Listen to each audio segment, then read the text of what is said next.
Hello, and thank you for your interest in Seeking Real Good. Before beginning, I want to mention that all of the material I am presenting today is freely available online from Wikiversity. Several of the slides cite specific course titles as sources for more information and extensive references. The purpose of today's talk is to persuade you that seeking real good can make the world a better place. I suspect that many of you are already seeking real good throughout your lives. Nonetheless, I hope you will find this talk interesting and will learn some new way to think about seeking real good, or find some new way to explain the importance of real good to others. Are you seeking real good? Is there any better way to spend your time if you want the most out of your life? If you are a parent or grandparent, is there a better way to pass on a good world to your children and grandchildren? Would you rather argue in favor of real bad or fake good? Do you want to live wisely?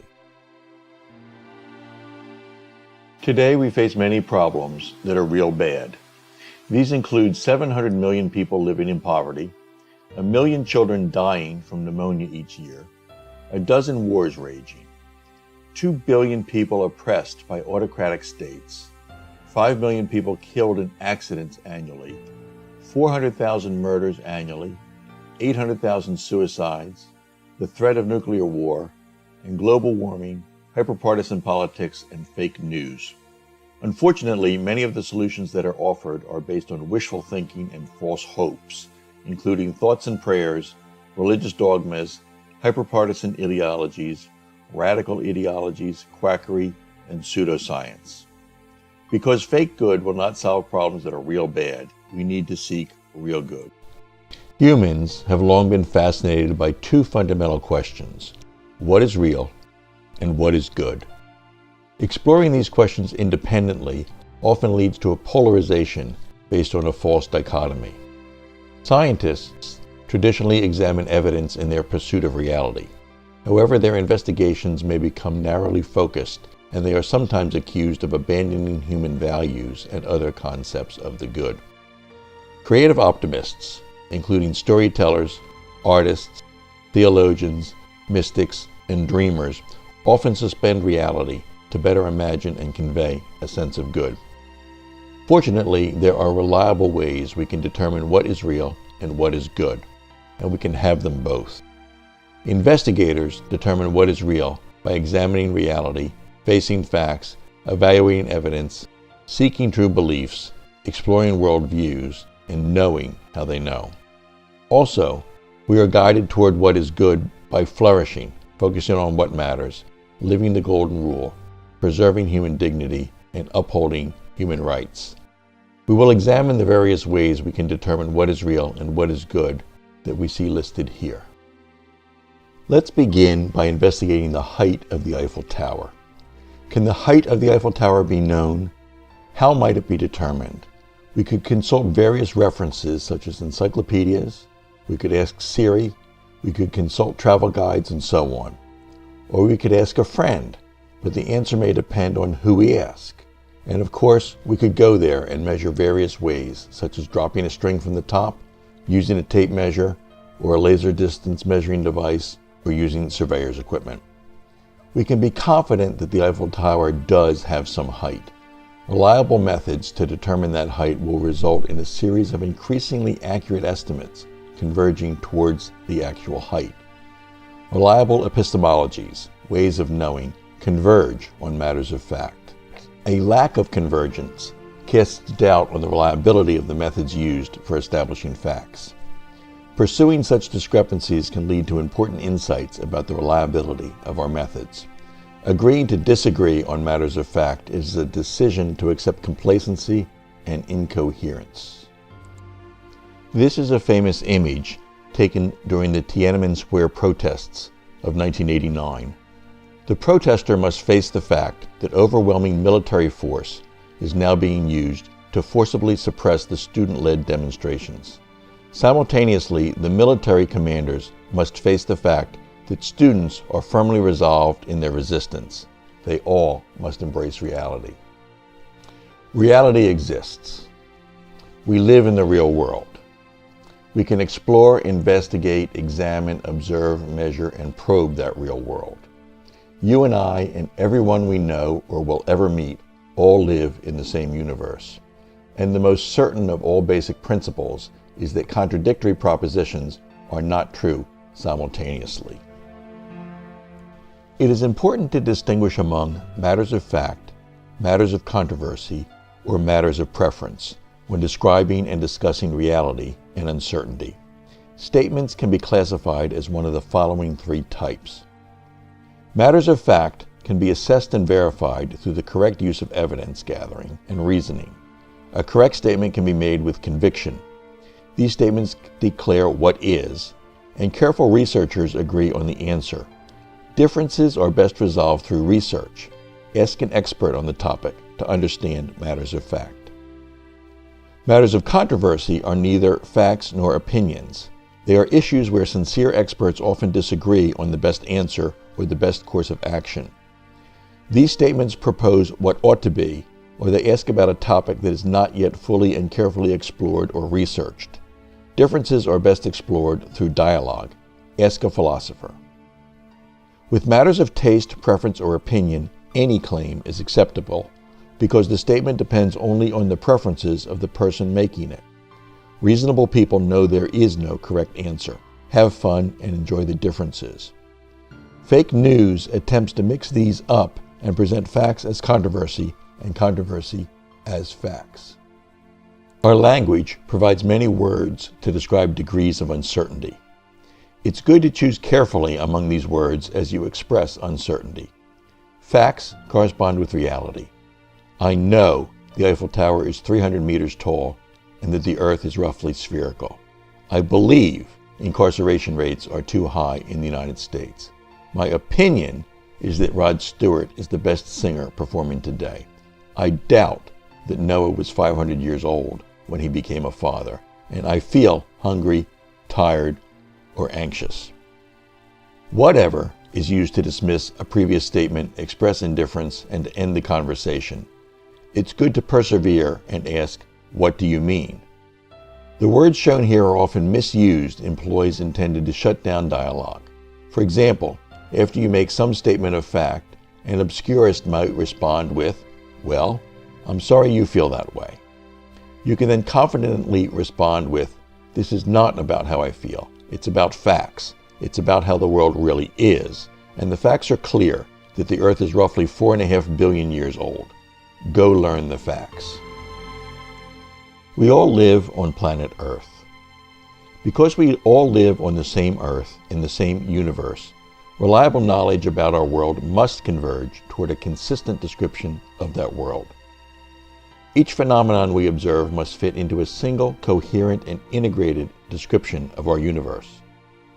Because we all live in the same universe, as we continue to examine our universe more and more closely, the set of facts about our universe we can agree on continues to grow larger. Our common ground increases, and we become less polarized. Reliable epistemologies, ways of knowing, increase our shared common knowledge.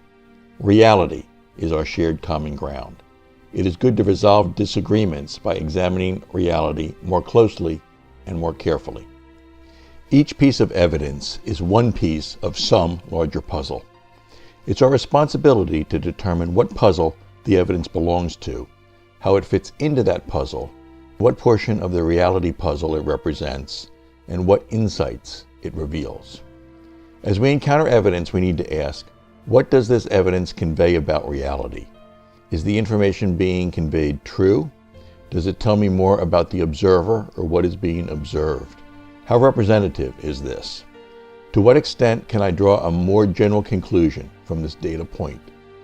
For example, I've lived on this earth for many years and have traveled to many places. Wherever I go, the earth seems flat and stationary.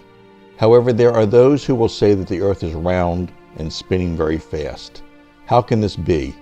What should I believe? How do we best evaluate evidence? Reality is vast, complex, and dynamic. And despite extensive and ongoing exploration, discovery, and research efforts, the total collection of all existing evidence represents only a small fraction of our universe. For evidence to be readily available, it has to appear in some form, in some place that is reasonably accessible. Accessible repositories of evidence are finite and are necessarily curated. Someone or something selects what is contained in each collection and what is omitted. Censorship in many forms prevents access to various evidence. When we are young, much of what we learn is based on evidence selected for us by others. Cultural influences determine the languages we learn, the customs we are taught, the traditions we uphold, the behaviors we observe, and what is taught in schools, the ethics that are espoused and practiced, and the ideologies we value. As we get older, we have more opportunities to select the evidence we study. A personality trait called openness to experience becomes important. Each of us has some approach to discovery, exploration, study, learning, inquiry, assessment, and verification. Together, these can be called our individual research methods. Our approaches will determine what questions we choose to explore, what evidence we seek out, how gullible or skeptical we are regarding various forms of evidence, what we decide is true or false, and what we choose to believe or reject. A recursive or positive feedback loop exists between our cultural beliefs and our confirmation biases that creates and sustains our worldview. In each such case, new evidence bears the burden of overcoming presently held beliefs. We will explore this in more depth a bit later. This diagram illustrates how we can seek true beliefs and become excellent in our quest for knowledge. Reality exists. If you doubt this, perhaps a slap in the face would be an effective reminder. True beliefs are beliefs that correspond to reality. The intellectual virtues are motivations towards true beliefs. A virtue is a deep and lasting acquired excellence that has been deliberately developed over time. Our motivations draw on various skills which are techniques, methods, and practices such as reading, observing, investigating, and evaluating evidence. Skills draw on natural faculties such as eyesight and memories. Attaining true beliefs is as much a matter of will as it is of skill. We choose our beliefs. We can decide to seek true beliefs. We have a moral obligation to choose true beliefs. It's good to embrace reality as our common ground. The intellectual virtues are various motivations towards true beliefs. Love of knowledge is the motivation to understand important knowledge. Firmness is the motivation to understand evidence and base beliefs on evidence. Galileo was firm, but the Pope was rigid. Firmness is based on a deep understanding of the evidence supporting your beliefs. Rigidity results from a motivation to preserve some dogma. Courage and caution are the resolve to overcome difficulties and avoid mistakes. It can take courage to ask difficult questions. Humility is the motivation to learn. Those who exalt themselves will be humbled, and those who humble themselves will be exalted. Autonomy is the motivation to take personal responsibility for choosing what you believe. Perseverance is the motivation to keep going, to dig deeper, continue investigating and researching until the evidence is clear, anomalies are resolved, understanding continues to deepen, and a belief can be formed with confidence. Generosity is the motivation to share results and credit with others. Lives were saved because Jonas Salk shared the polio vaccine without patenting it. Insightfulness is the motivation to imagine, discover, and understand new cause and effect relationships. Darwin gained insight when he visited the Galapagos Islands. And practical wisdom is the motivation to balance, integrate, and resolve conflicting goals as you pursue true beliefs. It's good to explore our worldviews and challenge our deeply embedded assumptions. Each of us holds basic assumptions about how the world works. These assumptions are formed early in our lives and influence how we interpret all that we experience. These worldviews represent a person's or a culture's answers to fundamental existential questions. We can explore a few worldviews as examples to better understand how this works. This is a diagram of the Great Chain of Being, drawn in 1579. It represents a worldview that was popular among medieval Christians and that continues to be influential. This worldview presents a hierarchy that is simple, logical, powerful, and all-encompassing. It begins with God at the top, who oversees angels and demons, who lord over the stars and the moon. Finally, we have kings in mobility, overseeing commoners. We then have wild animals and domesticated animals, trees and other plants, and minerals ranging from diamonds down to dirt. This is a truly nifty worldview. It provides many useful features. It gives us the spirit world, along with omniscience and omnipotence. It gives us simple definitions of good and evil, and it gives us handy explanations of many things in our world. It legitimizes the divine right of kings, which gives us nobility. Clergy are there to explain anything to us, and it gives us respect for authority. That gives us an aristocracy and social classes, and once we have those, we have slavery, racism, sexism, and rankism. Finally, we have man's dominion over the earth.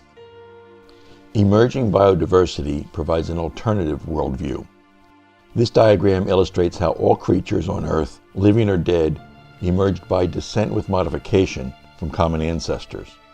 It presents a bottom-up emerging model of biodiversity rather than a top-down divine design model. This diagram begins billions of years ago with the first life forms on Earth. Time runs along concentric ellipses in the diagram. Today runs along the edge of the diagram, and the center of the diagram represents several billion years ago. Many life forms evolve over time. Extinctions occur. And you are here. Humans are at a terminal branch of this tree as it presently exists. But evolution is an ongoing process, and we don't have a clear idea of what the next billion years will bring. It's difficult to reconcile this worldview with the great chain of being worldview. This worldview is less obvious and more difficult to understand. However, this worldview is based on evidence. Worldviews create a positive feedback loop in our minds. Consider the developing mind of a young person eager to learn about the world. The youngster asks parents, teachers, clergy, and other adults questions about how the world works as they explore the world for themselves. Adults are likely to provide answers drawn from their own worldview, and the child begins to structure their knowledge into a similar worldview. Every person edits information based on their own confirmation bias, the human tendency to select, edit, and discount information in ways that confirm existing beliefs. As a result, beliefs are formed in ways that confirm and elaborate on the existing worldview. As this process continues, beliefs strengthen the existing worldview and confirmation bias. Also, the confirmation bias strengthens the belief consistent with the existing worldview, while discounting evidence that conflicts with that worldview. This forms a positive feedback loop. If the initial worldview is incorrect, if it does not correspond to reality, then the person's beliefs will continue to drift away from reality. A child who is taught the great chain of being will look around and see kings, commoners, and slaves. Clerics will use their authority to describe divinity, good, and evil. The selective evidence confirms the worldview. It is good to discover your own worldview and work to align it with reality. How do we know how we know? How do we decide what to believe? Fake news bombards us in many different forms from many different sources. We see many sources of information labeled here as raw stimuli. Somehow, from this steady stream of incoherent information, at the end of the day, we manage to decide what we believe is true, what we are unsure of, and what we regard as false. To do this, each of us uses some theory of knowledge to assess the cacophony of raw stimulus we are constantly exposed to and decide what it is we believe. Your theory of knowledge is the set of rules you follow to decide what to believe. Since you have chosen your beliefs, you must have some theory of knowledge in some form. However, it is unlikely you've given it much thought, written it down, tested it, refined it, or applied it conscientiously to evaluating your own beliefs. We have the opportunity, and indeed the moral obligation, to create a reliable theory of knowledge that helps us know how we know. It is good to know how you know. It is good to learn to recognize logical fallacies. Speaking of fallacies, this is an image of Dan Quayle, who ran with George Bush in 1988 and won. He became the 44th Vice President of the United States from 1989 to 1993. He used the campaign slogan, "Believe me, we will win because America cannot afford to lose." Now believe me when I tell you his statement has 5 logical fallacies because it does not have any fewer. Nonetheless, Dan Quayle went on to win the election. It's good to identify logical fallacies and challenge them. If you are conscientiously seeking what is real, you are likely to have encountered several inconsistencies within religious teachings you've been exposed to. Various religious doctrines are often internally inconsistent, conflict with other doctrines, and include factual claims that are readily falsified. For these reasons, seeking real good may require that you think beyond theism. Let's look at some matters of fact. How tall is the Eiffel Tower? It's 300 meters tall. What shape is the Earth? The Earth is nearly spherical, and we hope the flat earthers are listening. How old is the Earth? It's approximately 4.5 billion years old, and we hope the religious fundamentalists are listening. Where was Barack Obama born? Barack Obama was born in Hawaii. Are the birthers listening? Do vaccines cause autism? No, vaccines do not cause autism. Are the vaxxers listening? Does contraception prevent abortion? Yes, contraception prevents abortion. Are the clergy listening? Did Donald Trump have the largest inaugural crowd? No. Is Sarah Huckabee listening? What are the origins of biodiversity? Biological evolution is the origin of biodiversity. Are the fundamentalists listening?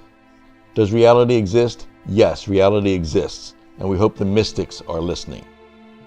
Does reality supersede conjecture? Yes. Denial and delusion are the words we use to describe an insistence that something is not true despite overwhelming evidence. Is reality our common ground? Yes. We all live on the same planet in the same universe. Reliable methods for examining reality converge toward the same result. These are matters of fact, and we can proceed confidently on the basis of these facts. These facts are not within the scope of political correctness nor cultural relativism. If political and religious leaders would simply stand up and present this slide with conviction, the world would be a better place. Together, we could all move toward real good. Now that we have looked at what is real, we can look at what is good. These images are from a TED Talk, Science Can Answer Moral Questions, by Sam Harris. Does anyone have any difficulty deciding which image shows the preferred conditions? Would any of you volunteer to trade places with the mother facing the drought in a war zone? We can identify at least 4 criteria for deciding what is good based on the goal of increasing well-being.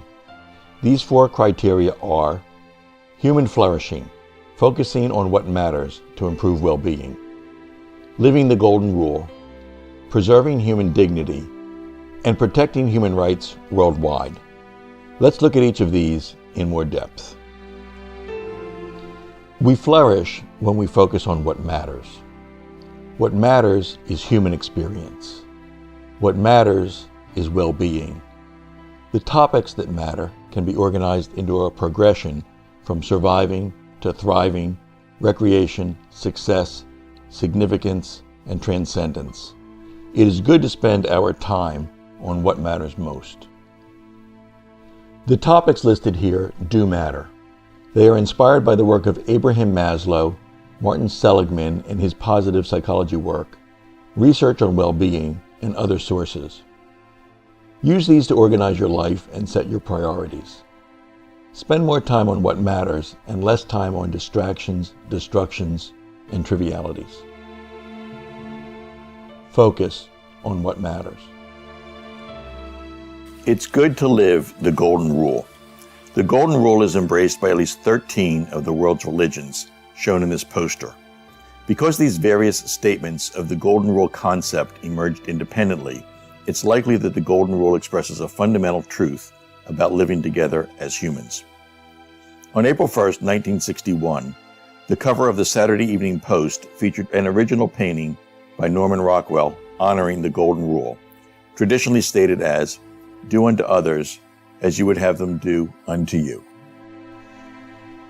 Professor Harry Gensler has dedicated much of his life and career to studying the Golden Rule. In his book, Ethics and the Golden Rule, published in 2013, he examines the Golden Rule in depth. He rephrases the Golden Rule as shown here to clarify misunderstandings, and he addresses simplistic misunderstandings and many more subtle fallacies. With this understanding, he asks us to treat others only as you consent to being treated in the same situation. The Golden Rule, with roots in a wide range of world cultures, is well suited to be a standard that different cultures can appeal to in resolving conflicts. As the world becomes more interconnected and evolves toward a single interacting global community, the need for such a common standard is becoming more urgent. It is good to treat others only as you consent to being treated in the same situation. Living the Golden Rule is an essential step in a journey toward seeking real good and attaining a global perspective. We can improve our world by learning to preserve dignity for all people. Dignity is the quality of worth and honor intrinsic to every person. Every human is worthy simply because we exist. Dignity is our birthright. It establishes basic entitlements that form the basic boundaries of humanity. We are each born with dignity. Human rights preserve our dignity. Abridging human rights is an assault on dignity that causes suffering. Preserving human rights maximizes our well-being. Don't surrender your human rights.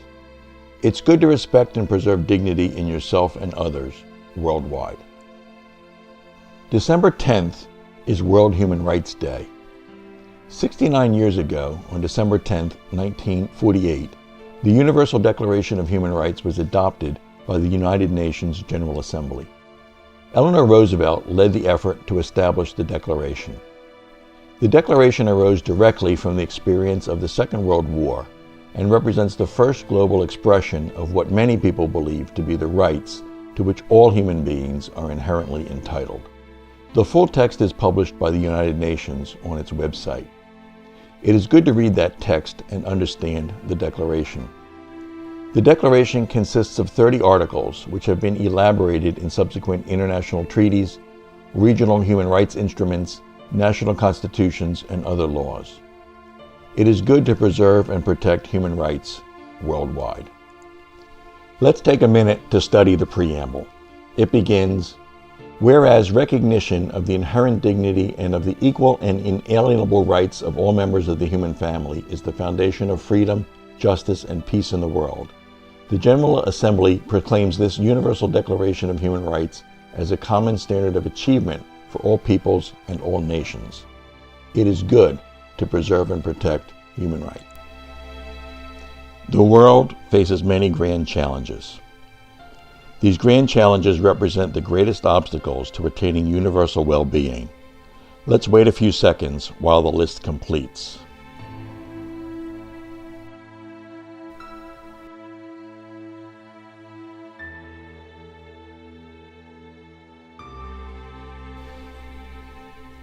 Use the grand challenges to establish priorities.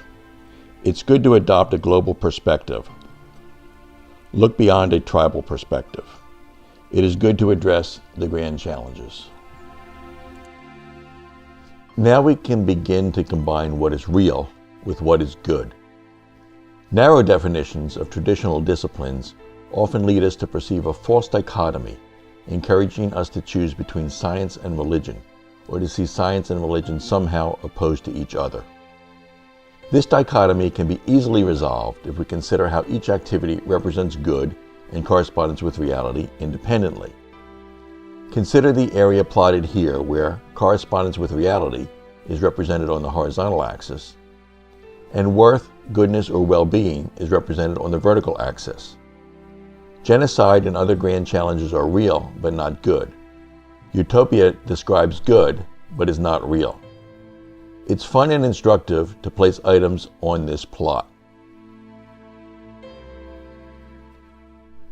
We must recognize that neither complete correspondence with reality nor absolute good can be achieved. it is best to consider pursuit of these elusive goals as an ongoing quest. The blue arrow indicates the direction of that quest, but not its end. Examining evidence, critical inquiry, and scientific investigations assess correspondence with reality. Flourishing, the golden rule, dignity, and human rights improve well-being and represent the good. Wise people use this real good coordinate system to understand where their work is heading. We are familiar with the imperative to do no harm. An important parallel imperative is to advance no falsehoods. Together, these create 4 quadrants. The investigator seeks out what is real, perhaps without regard to what is good. The dreamer seeks out what is good, perhaps without regard to what is real. Evil spirits are not good and not real. Only the sage seeks out what is both real and good. Use these quadrants to evaluate what is both real and good. As you listen to clergy, politicians, salespeople, and charlatans, evaluate what they are saying on the basis of advance no falsehoods. It can open your eyes to the work we need to do before we are all seeking real good. Will we always be hampered by a schism separating what is good from what is real? Must there be 2 distinct directions of inquiry? Is there no end to fussing with distinctions between the good and the real? In our traditional way of thinking, we consider the work of scientists and other investigators who are searching for what is real to be heading in a very different direction from the mystics and clerics who are searching for what is good. But perhaps this is an illusion, a result of our occluded view of how the world is, based on the limitations of our current understanding. Perhaps eventually we can lift the veil and see beyond this illusion and recognize that when we fully understand what is real, when we have removed all the veils and errors, it can only be good. As we persevere in searching for what is good, it can only be useful if it is real. Our search for the good will have to become real because we will have outgrown our fascination with unreal fantasies. Also, in searching for what is real, it is only useful if it is good. As a result, as our understanding increases, both paths converge on an ultimate wisdom. Without a doubt, this is a place of great beauty. Seeking real good is an important part of living wisely. The steps we've outlined can be organized into a larger structure for living wisely. Begin with a foundation of personal responsibility. Seeking real good and living wisely begins with your own responsibility, integrity, and basic competency. This is personal good. Recognizing what is real requires clear thinking. Only by thinking clearly can you distinguish what is real from all that is an illusion. Seek consistency. Learn to recognize nonsense and dismiss it. We also need to learn what is. Understanding how our universe actually is provides a firm foundation for imagining how it ought to be. This is what is real. With a firm grasp on reality, we can begin to imagine possibilities, what can be. Generate new and useful alternatives for living. Exercise divergent thinking. It's good to determine what ought to be. Choose alternatives wisely to help create the wonderful world we all want. Exercise convergent thinking guided by a firm sense of morality and reality. Morality is action. Do good. Act to help create the wise world you want. Exercise social good. With this firm foundation in place, you can have the confidence to be good, to enjoy being. Enjoy seeking real good throughout your lives. Progress through these stages of growth toward living wisely. Embrace reality. Know what is real. Face facts and seek true beliefs. Know what is true and why it's true. Advance no falsehoods. Dispel fallacies and dismiss nonsense. Pursue well-being. Know what is good and why it's good. Flourish and prevent misery. Live the golden rule. Respect dignity and preserve human rights worldwide. Enjoy seeking real good throughout your life. Choose to live wisely. Clear thinkers of the world unite. We have nothing to lose but nonsense, mischief, misery, and cruelty. Thank you.